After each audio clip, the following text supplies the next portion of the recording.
Jeffrey thinks mental health is for women. Why would he want to talk about his feelings? That's gay! But Jeffrey's mental health is terrible. He spends his time distracting himself through video games and porn. He only feels comfortable when he overstimulates himself, otherwise he'd have to face his demons. Younger Hamza knew that he had some mental health problems, but he just didn't do anything about it. He just lived with it, stuck in his normal routine. And because of that, he struggled. He performed badly in school, he was always distracted, and his relationship suffered. Adonis.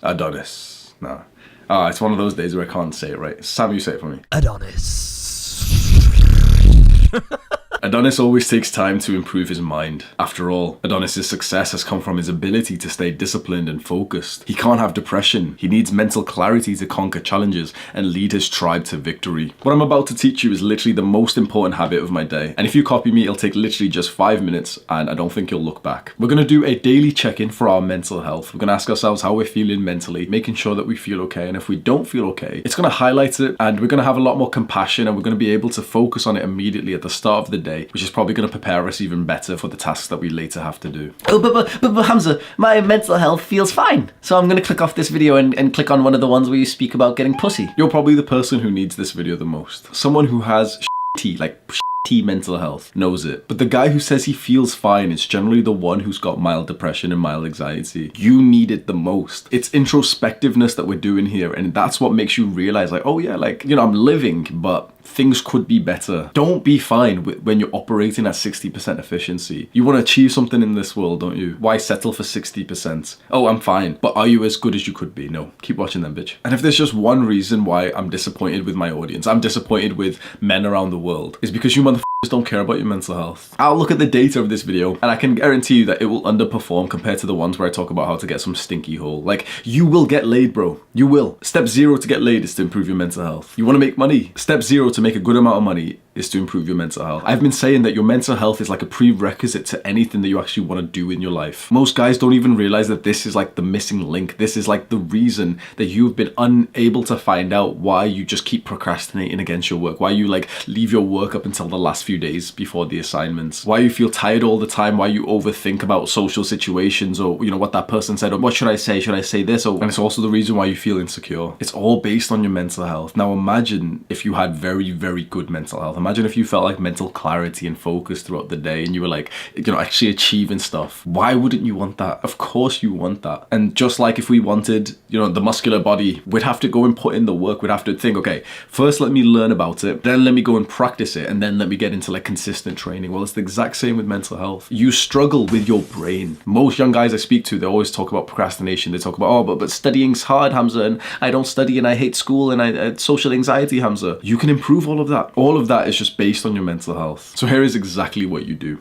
You go onto your computer, create a new document. Now I use Notion, but you can literally use like Word or anything that you want. Create a new document and title it, How's My Mental Health? Every single morning, you're gonna come in and write the date. So today is Monday the 13th. You write the date and you just write a couple of sentences with how your mind is feeling. So maybe you've had some like anxious thoughts, which I actually had. I had one anxious thought this morning.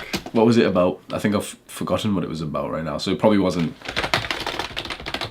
There you go. That's about as much as I would write. I'd write a couple of sentences. If something mentally felt like it was, you know, bothering me, I'd write it down. And generally, most of the time, at least for me personally, I end up writing that I actually feel mentally fine. I feel great. And I'm very like privileged and grateful to say that. Now, there are going to be days where you write that you're not doing so good. We need a little protocol. And one of the things that I've actually just realized, I didn't even write this in the script, is you can almost do an analysis to see what bothers your mental health the most. I don't even need to like scroll down, and I know the times where I don't feel mentally like, you know, fantastic. It's always related to women, like always. There is not a time where I don't feel mentally great about anything else. It's always related to like dating life and like girls that I'm seeing or anything. Kind of like interesting. So after you fill out this page with enough days, like a couple of weeks, you'll begin to just see like which area of your life is producing like the most stress or depression or anxiety, and you can probably tackle that area head on. So hopefully you've just taken action and you've done your first little check-in, and If you've wrote that you're not feeling great, if you wrote that you're feeling depressed or stressed or anxious, this might be one of the first times where you've actively like become aware of that and you've actively wrote it down somewhere. And now this can be your focus. So you can go ahead and give it some time and intention with journaling, exercise, and meditation. The thing is, oftentimes we know that we're not feeling mentally great, but when we just take this extra step every day, just a couple of minutes to really just write it down and to really just sit there for a few seconds to think, okay, how am I feeling? Oh yeah, there was this thing I was stressing about and this thing, no, but I feel awesome and everything. It really keeps you on top of your mental health, which I keep saying. As soon as you improve it, if you are someone who's had like, pretty bad mental health, as soon as you start to give it some real intention and to really, really level it up through self-improvements, like the rest of your life truly changes. I want you to remember that phrase. Step 0 to anything that you want to accomplish comes from improving your mental health. Click on this video to learn more now. Do the hard work, especially when you don't feel like it.